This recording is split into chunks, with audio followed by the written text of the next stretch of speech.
Hey guys, thanks for tuning in. I wanted to give you some quick tips to add some jazz elements to your blues playing. Or maybe you're a rock and roll guy or you're a blues player and you're like, man, I have a gig coming up, or I just want to add some of that flavor to what I'm doing. I'm going to give you some quick tips for that. And this will really open the door to some jazz phrasing for you as well.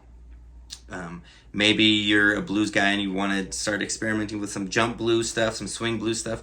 This is the way.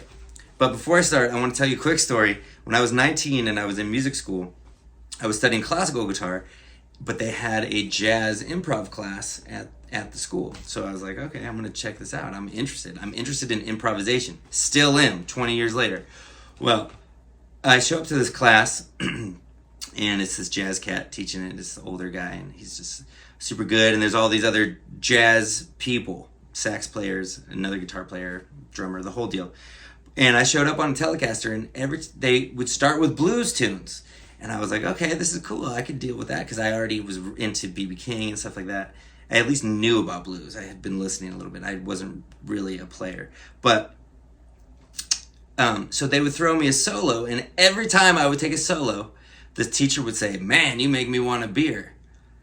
And I didn't get it. Everybody would laugh. And I didn't get it. I was like, why is he... Like, I don't get it. We're playing a blues tune and I'm playing. Like, why does he keep saying, man, you make me want a beer? Like, what is that? And as the semester went on, he kept calling me Elvis. That was the name he gave me, which I liked it. Everyone would laugh. But I wasn't privy to whatever the joke was. That's okay, because I loved it. I was like, yeah, I love Elvis. I don't care. I didn't really get why they were laughing or whatever, or why he wanted a beer. Well, I figured it out later. They would throw me a solo. So, for instance, I'm playing, and I would jump on, like, they're doing this, like a real kind of standard, simplified jazz blues, like a swing blues, real slow, so people could play on it and learn to improvise. And I would jump in with maybe something like this. And I got it later because I didn't really even listen enough to jazz at that time to even get, like, jazz cats don't do that. They don't vibrato, they don't bend. Not typically. I mean, you get into fusion stuff, that's a whole nother thing, but it was more that approach to playing these lines was more like the guitar players wanted to sound like a horn player. That's at least the way I interpreted it. So they thought they were making fun of me, but I didn't care. I was just happy to be playing. And call me Elvis all you want, because I love that music. Anyway, so what I could have been doing, and it really would have set off the solos, was instead of just trying to play a minor pentatonic scale and vibratoing my rakes, I was always doing rakes. I liked all that. Well, what I could have been doing was taking 2 strings at a time. Let's say if I'm going to use a minor pentatonic, I'm in B flat. Okay, I could have used this minor pentatonic vibe and just used 2 strings and kind of slid into it with a little bit of a groove.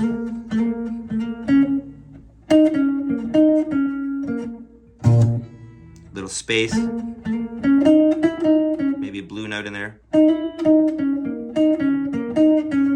Would be, instead of slamming in some vibrato like a blues player would play, maybe slide in and use like 2 strings to create some phrases. So if I'm in B flat, thinking B flat minor pentatonic or B flat blues scale. I'm going to use the most common version of that. Just use a couple strings.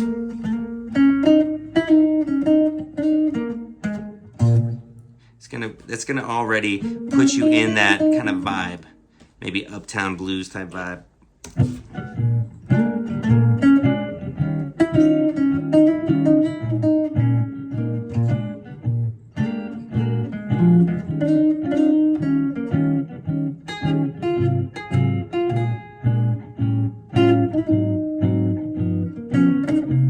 You get the point. Just isolating a couple of strings. And this kind of goes into like a Jimmy Vaughn kind of rhythmic approach, which I love.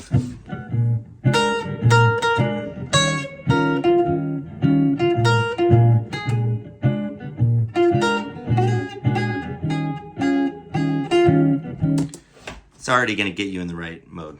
Okay, your next tip, you're already doing the 2-string thing with your minor pentatonic.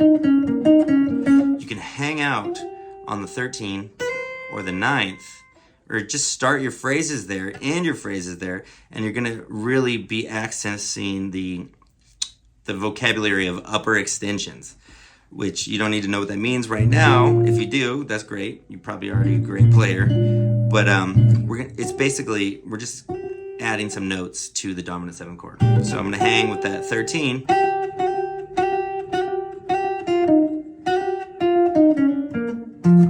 Let's see what that sounds like.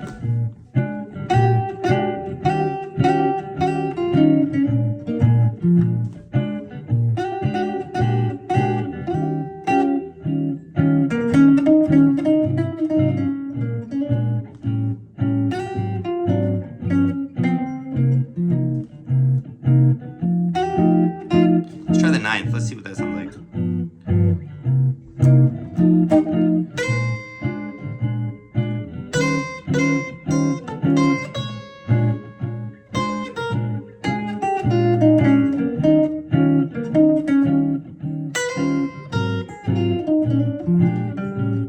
If you're a Chuck Berry fan, he does that.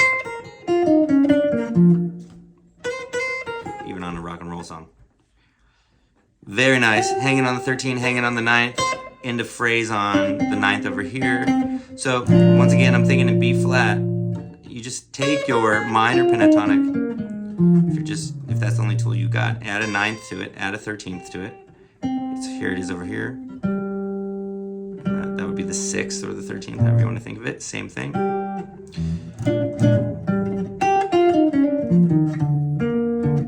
Very nice way to get some phrases. Let's try that one more time, actually.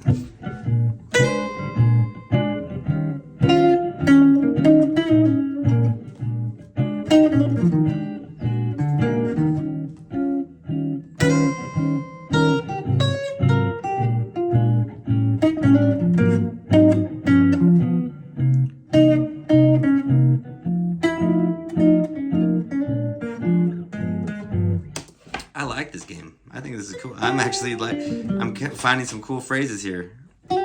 Just making sure that I keep it simple, use rhythm, and a couple of upper extensions. 13, 9. Very, very cool. Here's another one. Now, this one is going to get pretty jazzy for you. If you're in B flat, you can go to the 5 and play a minor arpeggio. You play the notes of a minor scale, or the minor chord. So typically in this key, when you get to the 5 chord, you're going to have a F7, F9, F7. You may know it like this, you may know it like this. But actually over the 1 chord, we're going to play the 5.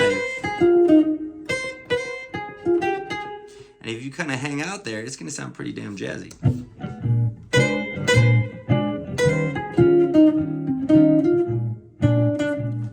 It's just not resolved. Doesn't sound bad. Kind of has a more jazz approach. Of course, any arpeggio that is even around the right key is going to sound pretty jazzy.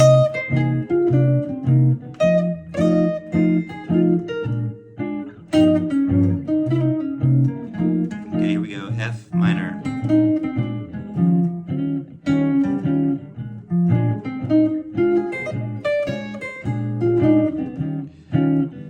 When I get to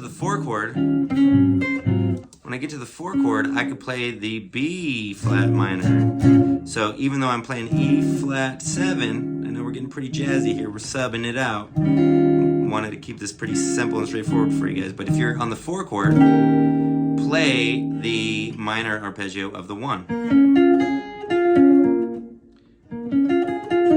It's pretty much what's happening when you're playing a minor pentatonic on top of the whole thing anyway. You know, if you're one of those cats that you're like, I'm going to only use these minor pentatonic things. It's not wrong. Billy Gibbons does it all the time. You can make some great stuff with just that. If that's your speed, that's very cool. That's pretty much what you're doing on the 4 chord, is playing a minor version of the 1 chord. So, yeah. I'm getting a little advanced harmonically, but I want to keep this super simple for you guys. You're playing with the 2 strings. You're using the 13th, the 9th. Now you're using minor arpeggios on the 5.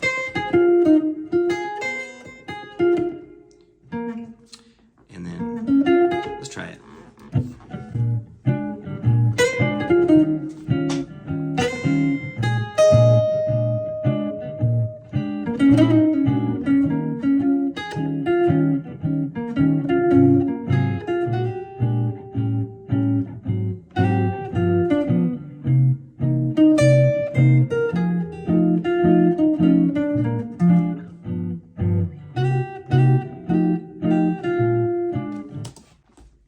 Taking a rhythmic approach and just taking this phrase by phrase will really access your jazz elements. The last thing I want to tell you about this whole thing is using the gear. The right gear is going to make a big difference too. That story that I told you about doing that jazz improv ensemble, I had no clue. I was pretty clueless. I just showed up with a Telecaster and I was playing all this vibrato. It was super twangy. It just didn't fit the real tradition of that style of music. Of course, you can play any type of music on any guitar, but if you really want to access what those guys that made that type of music, that tradition, you can start using the gear that they use. So when I really get into the style, I actually like to use a lot heavier strings. So I actually have a Les Paul over here. It's crazy. This Les Paul is hollow. You don't see that often. I don't think it's working right now. I need some work, but I did put these 12s, wound 3rd string 12s on it. And yeah, it's working great. Okay, I think the input jack's messed up or something, but it really makes a huge difference to have the right equipment. So having the heavier strings, these even have flat wounds on it, just give it a much jazzier kind of vibe. So it doesn't even really have to be a hollow body.